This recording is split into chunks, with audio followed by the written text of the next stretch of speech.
Welcome to my channel. This is Khushi Khanna और आज हम इस वीडियो में देखेंगे टाइप्स ऑफ प्राइसिंग स्ट्रैटेजी। ये एक सेकंड पार्ट है। टाइप्स ऑफ प्राइसिंग स्ट्रैटेजी का फर्स्ट पार्ट मैंने ऑलरेडी बना दिया है, ठीक है, आप उसमें जाके देख सकते हैं। यहाँ हम वहाँ पे कुछ मैंने 10 प्राइसिंग स्ट्रैटेजी समझाई थी। हम आज यहाँ पे 11 से स्टार्ट करने वाले हैं स्ट्रैटेजी से प्राइसिंग की जो है। तो जो 11 स्ट्रैटेजी है वो है लोकेशन प्राइसिंग। अब यहाँ पे जो प्राइस है वो कैसे सेट की जाती है?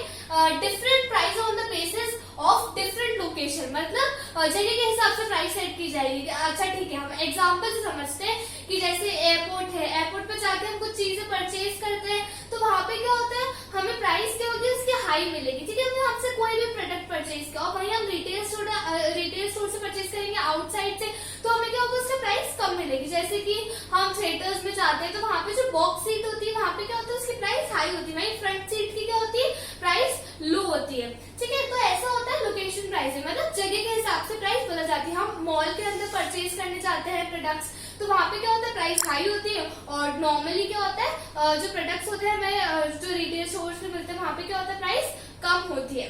तो ऐसे जगह के हिसाब से प्राइस बदल जाती है। नेक्स्ट है हमारा टाइम प्राइसिंग। टाइम प्राइसिंग में क्या होता है कि टाइम के हिसाब से जो प्राइस है वो चेंज हो जाती है। जैसे कि अगर विंटर्स के जो क्लोथ्स है वो नॉर्मली क्या होता है, लोग कब खरीदते हैं, विंटर्स के अंदर खरीदते हैं, तो उस टाइम पे उसकी जो प्राइस है वो क्या रहती है, हाई रहती है। वहीं अगर वो विंटर्स के क्लोथ्स अगर हम समर में खरीदेंगे तो उसकी प्राइस क्या होगी, कम होगी, ठीक है। और जैसे कि अगर हम जैसे थिएटर्स वगैरह है, थिएटर्स में क्या होता है, जो वीकेंड्स के जो शोज होते हैं वहां पे प्राइस हाई रहती है, क्योंकि वीकेंड्स में लोग फ्री रहते हैं, वो कुछ मूवीज वगैरह एंजॉय करना चाहते हैं, अपने फैमिली के साथ कुछ टाइम स्पेंड करना चाहते हैं, तो लोग मूवीज वगैरह देखने आते हैं। तो वहां पे क्या होता है, वीकेंड्स में जो प्राइस होती है वो हाई रहती है और जो नॉर्मल वीकडेज होते हैं उस टाइम पे लो होती है, ठीक है। तो ये होता है हमारा टाइम प्राइसिंग। टाइम के हिसाब से जब कुछ प्राइस में वेरिएशन आता है तो उसे हम कहते हैं टाइम प्राइस। अब हम 13 स्ट्रैटेजी देखते हैं।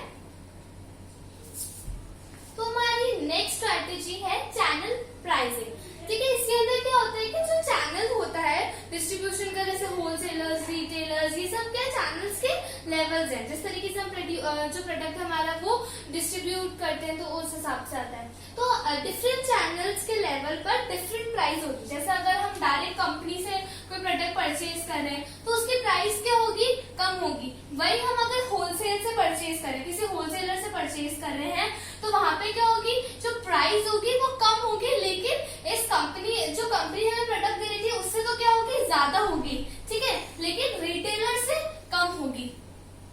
और वही हमारा कोई प्रोडक्ट है, हम वो प्रोडक्ट है, अब अगर हम रिटेलर से वो प्रोडक्ट परचेज करें तो वहां पे क्या होगी, उसकी प्राइस मैक्सिमम होगी। जो रिटेलर्स होते हैं वो तो मैक्सिमम रेट पर ही भेजते हैं, मतलब जो मैक्सिमम रिटेल प्राइस होती है उसपे। जो होलसेलर होता है वो हमें कंपनी से तो ज्यादा पे बेचेंगे लेकिन होलसेलर से कम में बेचेंगे, ठीक है। तो ऐसे चैनल्स जो होता है, जो डिस्ट्रीब्यूशन चैनल है उसमें जो लेवल्स होते हैं उन डिफरेंट लेवल्स पर डिफरेंट प्राइसिंग होती है, ठीक है। अब हम देखते हैं next product form pricing. Product form pricing के अंदर क्या होता है, मतलब डिफरेंट प्राइस होती है।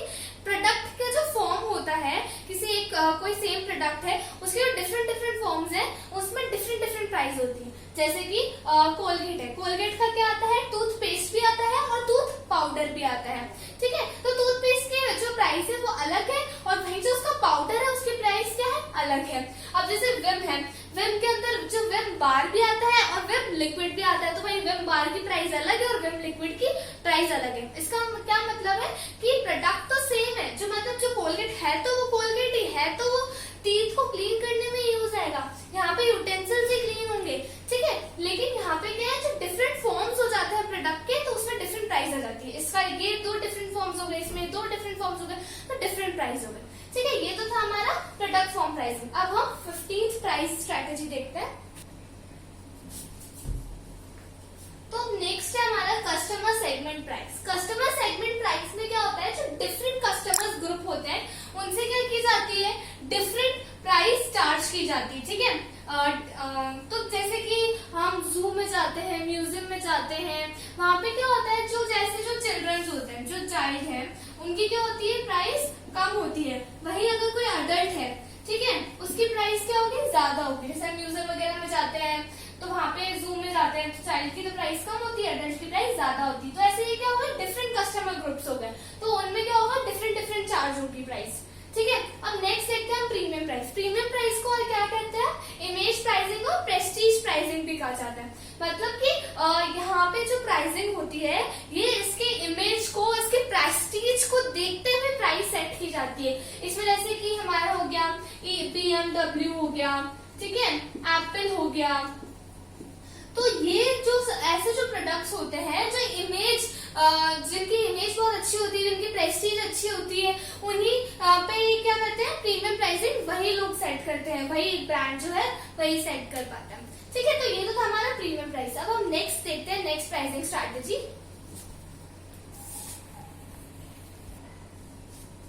अब नेक्स्ट हमारी फॉलो द लीडर प्राइसिंग। इसके अंदर क्या होता है, जैसे कि हमारा कोई प्रोडक्ट है, हमें वो लॉन्च करना है मार्केट के अंदर, तो हम क्या देखते हैं, पहले जो मार्केट है उसका अच्छी तरीके से उसकी पूरी स्टडी होती है। हम देखते हैं कि हमारे कॉम्पिटिटर्स ने क्या प्राइस जो है वो सेट कर रखी है। जैसे कि हम नूडल्स जो है वो लॉन्च करना चाहते हैं मार्केट के अंदर, ठीक है, तो हम देखते हैं अच्छा नूडल्स है वो कौन सी कंपनी के अच्छे चल रहे हैं, कौन सबसे ज्यादा कॉम्पिटिटर है हमारा, तो कौन आ जाती है इसके अंदर, हमारी मैगी जो है वो आ जाती है। तो हम देखते हैं अच्छा मैगी ने ऐसी ऐसी प्राइसिंग कर रखी है, कुछ ऐसी ऐसी उसकी स्ट्रैटेजीज है, तो हम वो सेट करते हैं। अब जैसे ऑटोमोबाइल कंपनीज, ऑटोमोबाइल कंपनीज के अंदर कौन सी है, जैसे मारुति, वो लीडिंग कंपनी है, ठीक है। तो क्या होता है, जैसे कि मारुति है, अब उसने अपनी प्राइस जैसे जो स्ट्रैटेजी बना रखी है प्राइस की, अगर हम भी कोई कार लॉन्च कर रहे हैं मार्केट के अंदर, तो हम देखते हैं अच्छा मारुति ने ऐसे ऐसे किया था, तो ठीक है हम भी प्राइस हमारी कुछ ऐसे सेट कर देते हैं। तो यहाँ पे मारुति को देखिए, मतलब जो मार्केट के अंदर लीडर है एट दैट टाइम, जब आप अपना जो प्रोडक्ट है वो लॉन्च कर रहे हो, ठीक है, उसी को देखते हुए आपको क्या करना है, अपने प्रोडक्ट की प्राइस सेट करनी है। अब नेक्स्ट हम देखते हैं loss leader pricing. Loss leader मतलब ये जो दो है, ये दो बहुत ही कॉन्ट्राडिक्टरी वर्ड्स है, ठीक है। लॉस लीडर कैसे लॉस में हो सकता है, ठीक है, लॉस लीडर कॉन्ट्राडिक्टरी वर्ड्स है। तो यहाँ पे क्या होता है, जैसे कि आप मार्केट के अंदर गए हो, मार्केट के अंदर क्या है, ABCD समथिंग वो है, क्या है, सेलर्स है, ठीक है। आप क्या करने परचेज करने गए हो, से ब्रेड परचेज करने गए हो, तो यहाँ पे क्या कर रहे हैं, ये जो है 20 रुपीज में दे रहे हैं, 20 ये दे रहा है खाली 15 रुपीज के अंदर, ठीक है। तो अब जाहिर सी बात है, नेचुरली आप कहाँ पर जाओगे, इसके पास जाओगे ब्रेड परचेज करने के लिए, ठीक है। तो अगर आप यहाँ पे ब्रेड परचेज करने के लिए जाते हो, तो क्या होता है, आप ब्रेड अगर आपने परचेज करी है, तो आप बटर भी परचेज करोगे, क्योंकि ब्रेड को आप बटर के साथ खाओगे। तो आपने क्या परचेज किया, बटर परचेज किया। तो यहाँ पे इन लोगों ने तो अपनी क्या थी, प्राइस क्या कर रखी थी, हाई सेट कर रखी थी ब्रेड की, ठीक है। इसने क्या कर रखी थी, कम कर रखी थी। तो अगर आप इसके पास ब्रेड परचेज करने के लिए जाओगे, तो आपको क्या करना होगा, बटर भी परचेज करना होगा। तो बटर की प्राइस क्या होगी, यहाँ पे थोड़ी सी इसने हाई कर रखी होगी, और वही इन लोगों के पास तो क्या होगी, वही सेम प्राइस होगी, मतलब नॉर्मल जो मार्केट रेट थी वो उस पर सेट कर रखी थी इन लोगों ने, ठीक है। पर आपने क्या देखा, किसको देखा, तो ब्रेड को देखा, ब्रेड की प्राइस यहाँ पे क्या थी, कम थी, तो आपने बटर भी यहीं से परचेज कर लिया। आपने क्या सोचा, अच्छा ठीक है ब्रेड की प्राइस कम है, तो यहाँ पे सबकी प्राइस क्या होगी, कम ही होगी, तो आपने क्या करा, यहीं से ही बटर भी परचेज कर लिया। तो यहाँ पे जो बटर की प्राइस थी वो क्या थी, थोड़ी सी हाई कर रखी थी। तो इससे जो ब्रेड के अंदर उसको लॉस थोड़ा बहुत हुआ था, तो वो क्या हुआ, बटर ने क्या कर दिया, उसको कंपनसेट कर दिया। यहाँ पे क्या ड्रॉबैक भी है। अब क्या होता है, धीरे धीरे परचेज करते करते क्या होता है, जो कस्टमर्स होते हैं उनमें थोड़ा सा दिमाग आ जाता है। वो क्या देखते हैं, अच्छा ठीक है ब्रेड जो है वो यहाँ पे है ना, इसकी प्राइस कम है, लेकिन बटर की क्या प्राइस है, यहाँ पे ज्यादा है। तो वो लोग क्या एडवांटेज उठा लेते हैं, वो लोग क्या देखते हैं, यहाँ पे से तो ब्रेड तो परचेज कर लेते हैं, लेकिन बटर कहाँ से परचेज करते हैं, इनमें से किसी से परचेज कर लेते हैं, ठीक है। तो ये इसका एक ड्रॉबैक भी है, क्योंकि बहुत बार परचेज करते करते कस्टमर जो है वो ये समझ जाते हैं कि यहाँ पे क्या चीज सस्ती है और क्या चीज महंगी है, वो चीज वो यहाँ से लेते हैं, बाकी की चीज वो कहीं और से ले लेते हैं। तो ये तो था हमारा लॉस लीडर प्राइस। अब जो लास्ट स्ट्रेटेजी हमारी, अब हम वो देख लेते हैं। तो नेक्स्ट हमारी प्राइसिंग स्ट्रेटेजी है वैल्यू प्राइसिंग। वैल्यू का क्या मतलब होता है, ये एक रेशियो है बेनिफिट और कॉस्ट के बीच का, ठीक है। जो बेनिफिट और कॉस्ट का जो रेशियो होता है उसे हम क्या कहते हैं, वैल्यू, ठीक है।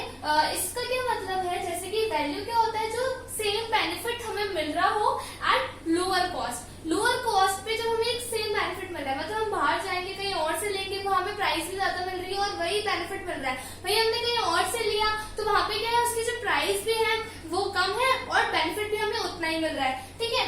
तो क्या होता है, जैसे बिग बाजार है, बिग बाजार के अंदर हम जाते हैं, वहां से अगर हमने क्या करा, कोलगेट परचेज करा, तो कोलगेट की प्राइस वहां पे क्या होगी, बिग बाजार के अंदर तो लेट्स से 75 है, ठीक है। वहीं अगर हम रिटेलर्स के पास जाएंगे, जैसे हम रिटेलर्स हैं कुछ बाहर से, हमने आउटसाइडर्स हमने वहां से खरीदे, तो वहां पे क्या प्राइस है उसकी, 80 प्राइस है। तो इस हिसाब से भी कुछ प्राइस को सेट किया जाता है। तो ये क्या हमारी वैल्यू प्राइसिंग। तो ये कुछ स्ट्रैटेजीज थी, टाइप्स ऑफ प्राइसिंग स्ट्रैटेजीज। इसका एक पार्ट 1 भी है जो मैंने बनाया हुआ है, वो जो यहाँ हमने 11th स्ट्रैटेजी से स्टार्ट किया था, वहां पे मैंने आपको कुछ 10 स्ट्रैटेजीज बता रही है प्राइसिंग स्ट्रैटेजी। अगर आपको कोई भी डाउट है इन स्ट्रैटेजीज में, तो आप कमेंट सेक्शन में कमेंट कर मुझसे वो डाउट्स क्लियर कर सकते हैं।